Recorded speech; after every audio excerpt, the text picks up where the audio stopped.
Tonight on The Flow, we're breaking down some of the hottest topics that are creating a buzz online right now.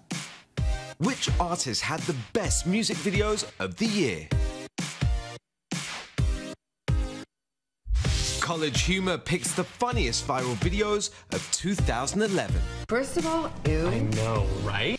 And Jay-Z paves the way for hip-hop at Carnegie Hall. We're absolutely thrilled to welcome Jay-Z to Carnegie Hall. These are our stories for tonight. The Flow starts now.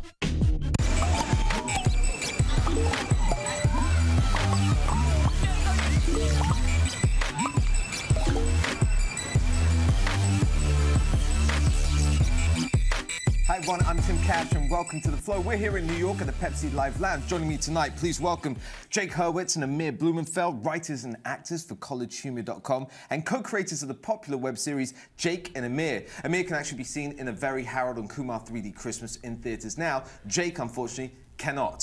Thank you. Thank you. Suck. He's in the theater. Oh, he is. Yeah. Watching I can see you. him in the theater, yeah. So you're the big shot, and that's your +1. Exactly. We get it. Nice to have you here anyway. Thank you. With the album The Way It Is hitting #1 on the iTunes rock chart and their new single Kiss Me Slowly, a top 20 hit. Please welcome the lead singer of the pop rock band Parachute. It is Will Anderson. Thank you. Gents, great to have you here. It's an all-guy show. Finally. The best. You know, it's by request. Yes. We aim to please. Not my request, but a request. Sure. I said no ladies. 2011 was a great year for music and music videos. Now, with the new year just around the corner, magazines and websites like NME, Pitchfork, Paste, amongst others, compiled their annual best music videos of the year list. Side by side with names like Foo Fighters, TV on the Radio, Battles, Azealia.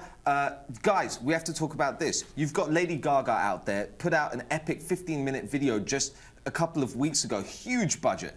Then on the other side, I don't see her on any lists. I see guys like Battles on there or TV on the Radio, not a huge budget. They're making it on pretty much every list I looked at.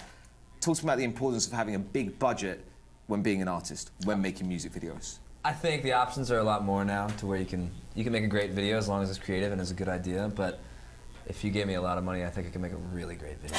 Absolutely. Big budgets are a good thing, in my opinion. Is it necessary, though? Not necessary, but never a bad thing.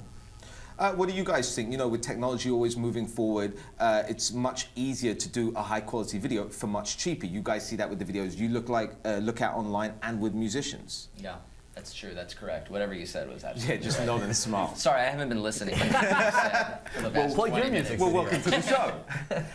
You know, when we see, you know, acts out there, do you guys always need to see the big videos? Like, is the era of Michael Jackson and those huge videos gone? Do we need it anymore? I mean, the Lady Gaga video seemed expensive, right? Very expensive. So I guess the era is still going on for super rich people, like Lady Gaga. But there's also room for super poor people. Yeah, like You Lady gotta have Gaga. both. Yeah. I think the stage is wide. You know, I hear all the time where they go, MTV doesn't play music videos anymore. And sure, you know, there's been a decline in videos being played on TV. Has there been a decline in music video artistry as well? I almost think it's forced people to be more creative. Right. Less money, less budgets, less overall. Right, people aren't watching music videos, so I got to make mine really, really great. Exactly. So tons of people will see it. Yeah, especially if it plays over the credits of a MTV TV show. Yes. Yeah, that's where they play it, over You've got to credits make of it. television Or in a shows. hit movie that's in theaters now. Right. You've got to get those plugs in there. Oh, sorry, it's not in theaters anymore. Oh, heck. It's going to be on DVD soon. Well, look, we couldn't have you guys here without asking you guys what your picks were. So, for 2011, Amir, what was your pick for best video of the year? I chose the party rock anthem because it's both entertaining and almost a joke. Right. Right. The party rock anthem by LMFAO, which you actually thought was called Every Day I'm Shuffling. Yeah, well, I actually thought it was called Every Day I'm Hustling. That's how far That's wrong Rick I Ross. was. Yeah. Different guy. All I know is that they dance like this for about 6.5 minutes, and it's funny. It's just funny. So look, big budget video, but at the same time, it just fits the song so well, it's just fun.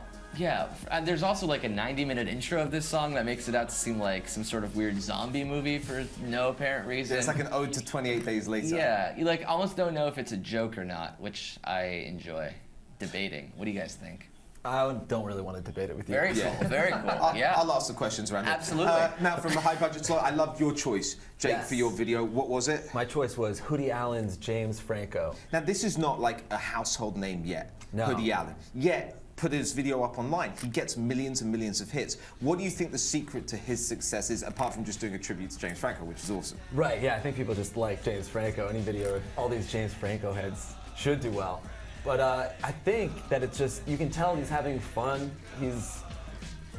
I don't know, he's doing his thing. It's super low budget. You can see that there's no crew on this video except for him and his best friend with a camera. And Who's James Franco? Who still wouldn't appear in the video. Danny Franco. James Franco is standing outside the studio right now. He's so cold. He's here every week. But here's the thing, you don't need to do a huge budget when you're doing a song like this, and it still feels good, and it almost feels like it was meant to be. Yeah, I think so too. The song's also really good, which helps. Absolutely. Your choice, Will. You went really super duper budget. You went for a video with where she employed literally, I know this, 242 dancers and 8 choreographers. Wow. What'd you go for? Run the world, girls, Beyonce. Only because I think she looks really fine in that video. She does. So. Hey, Like she's married. She is married, but All 8 respect to choreographers Jay-Z. in that car. As an artist yourself that makes videos, is it your dream to one day have the budget to go make a video like this? We always said if we had a big budget for video, we were just gonna blow up the biggest thing we possibly could. Like 3.5 minutes. You've of just discussed this with the band? just me singing and then one giant explosion. You should just hire Beyonce to be in your video. Yeah, I would. And then blow her up. Yes. You should blow up Beyonce. She doesn't need a budget. I would watch her doing that dance in an empty room and think it was the best video of the year. There you go. Well, you're a pervert. Yes, I am. I prefer it to be an empty room. Well, then the other Shouldn't have to be videos, singing either. other videos that definitely deserve an honourable mention. And we saw, I know you guys were looking at them upstairs, Tyler, the Creator, the Yonkers video, very cool video from a very cool new artist. The great thing about this, he makes such a big impact with this video, and he's an artist that I think everyone's going to be looking forward to in 2012. The other great video that we were talking about was Tropics, the Greeks, which is a crazy video because it's very violent, very gory, yet done with kids and Nerf guns. Yeah. It just works perfectly. It says something about society. I don't Just know don't know what. what. All right. I haven't seen the end of the video. Let's move on to the next biggest story. We'll go from music to comedy. That's my segue, music to comedy. Amir and Jake, now you both work for one of my favorite websites, cultureshumour.com. I want to talk about the funniest viral videos and memes of the year. First, what is a meme? Great. A meme is sort of something that is passed around an insanely lot amount of times, to the point where everybody knows what it from is. the dictionary, just so you know. I'm reading a cue card right Insanely now. lot amount of times was used. So articulate, keep it going. I wrote down my description for Amir before the show. How would you describe a meme? Yeah, something that's passed around an insanely lot amount of times. Yeah, I was just a wouldn't have lot started. amount of times. So what makes a truly funny viral video? I guess cats. Yeah, apparently help. sorry, keyboards. Oh yeah, besides cats, you mean? Yeah, People getting hurt. right? People acting attractive like, girls. Yeah, or guys dressed up as females talking about things that females say. Right. Which we're going to talk about, I'm sure, in just a matter of moments. Nicely led in. You know, we put it out there. You guys can tweet in at Pepsi the Flow. We asked everyone at home that was watching, all 3 of you, to tell us what was your favorite viral video, funny viral video of the year. The one came in at Pepsi the Flow. I think at Miss Rebecca Black Friday video was so bad it was funny. Do you think it was intentional? Surely she can't be serious. Rebecca Black's video is not meant to be a funny video. No. That's what made it so amazing.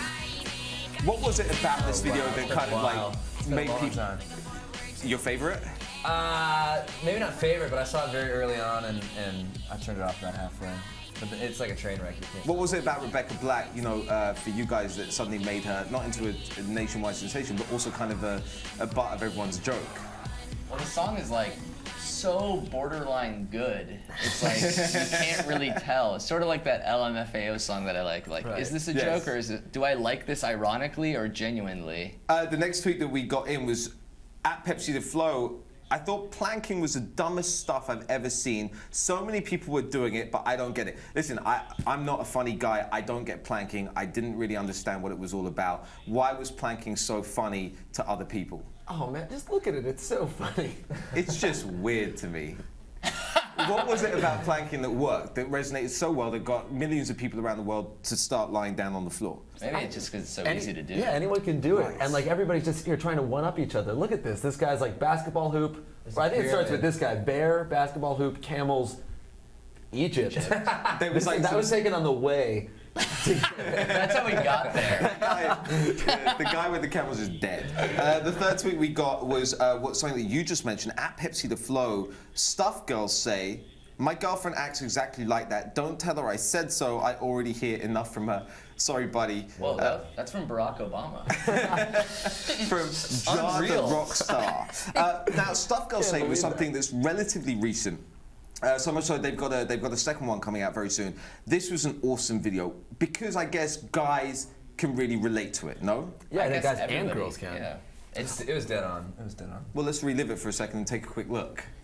Do you know anything about computers? What's wrong with my computer? Hey, are you near a computer? Can you read this and see if it makes sense? Can you look something up for me? Could you do me a huge favor? Could you do me a huge favor? Could you not do that? I mean, please? honestly, That's what I like it. it's Turn it up a bit. so funny because girls are so bloody annoying after a while. Yeah. Women be asking for favors. Yeah, that's why this is the guy show. It's Can like, you get me look something? it up yourself, sister. What do I look like? Google to you? Yeah. So that was in that video is Amir's girlfriend. Yeah. In drag. Tell As me a this, guy. you know, when a video comes around like this, you see them once in a while, they come around and they just go huge. There's so many spin-offs happening of this. They've got episode 2. This was actually a spin-off of something else, Oh, really? right? Oh. Stuff dads say. Oh, I don't know if it was a spin-off, but the name was an homage. Evolution, an homage. Yeah, In the an same insanely vein. lot. In the Now same he's vein. articulate. 10 minutes into the show, he suddenly becomes articulate. The fourth tweet, at Pepsi the Flow. I really hope you guys talk about Steve Buscemi's eyes. It is so damn funny. Now, look, here's the thing. Steve Buscemi, I'm a huge Boardwalk Empire fan, a phenomenal actor, yet there's something very simple and brilliant about taking his eyes, those beautiful eyes, that actually suit his face very well, and then sticking them on the faces of other people. For example. Thank you. Ah. Okay, so you got Oh, God. Kate Middleton, Justin Bieber, Michelle Obama, and Willow Smith. They all look like Yoda. James, please. Is that not Yoda? No, it's Willow Smith. That's Willow Smith. What is it about just the simple thing of taking... First, how did just someone put them come up on with Yoda. this? And You what would is not be so able to brilliant tell about taking Steve Buscemi's eyes and sticking it on famous people? Because he's crazy. Those are crazy eyes. I just think it's so subtle and it makes all the difference in the world. Yeah. And you know, They're so sunken and yeah, usually round. Steve Buscemi is so conventionally attractive. Right, handsome, When handsome you guy. see his eyes somewhere George else, you're like, Clooney, oh. Brad Pitt, Steve Buscemi. Yeah, they're Always all the Holy same Trinity. three. Yeah. Well, the next story we've got to leave Steve Buscemi's eyes up there because we love it and it kind of creeps everyone out. Oh, yeah. Now, Jay-Z's making history yet again. Oh, This wait. time is the first ever hip-hop solo act to headline the We were legendary supposed to tell you something. We brought something for you. Right. We brought you a special surprise. And there it is. There it is. Looking good. Well, that's just me hungover the next day. Jake That's actually spent terribly all scary. last night photoshopping that from scratch. Yeah. Well, thank you, gents. Very, very good. He didn't even do that digitally. That's very creepy. That's an oil Super, painting. super creepy. We took a photo of it. And I love how you guys actually did surprise me with that. Yeah. Can I move on? Now you can. I like Now how we I can had keep that to up. yell, oh wait. Now, Jay-Z's making history yet again. This time is the first ever hip-hop solo act to headline the legendary Carnegie Hall. It's all in association with the Sean Carter Scholarship Foundation and the United Way of New York City. Jay-Z... Steve Buscemi. I would love to see Steve Buscemi's eyes on Jay-Z. Has one going on. Tell me something, Jay, you're a huge fan. You know, what does it mean, do you think, to have Jay-Z for hip-hop to be playing Carnegie Hall? Oh man, nothing. Next No, question. it's cool. It's the first solo hip hop artist to play that hall. Right. It's cray. And then as an That, artist... that ish is cray. It's just cray. It's cray. Crazy. Indeed. No, Gents, no, you don't We'll get leave it, him man. here to keep Okay. talking about it. That's it for The Flow. The conversation still continues over at Pepsi The Flow, right here on Twitter. Make sure you tune in Thursday at 10 p.m. They won't be here. I promise you guys that. We'll see you then. Thanks very much.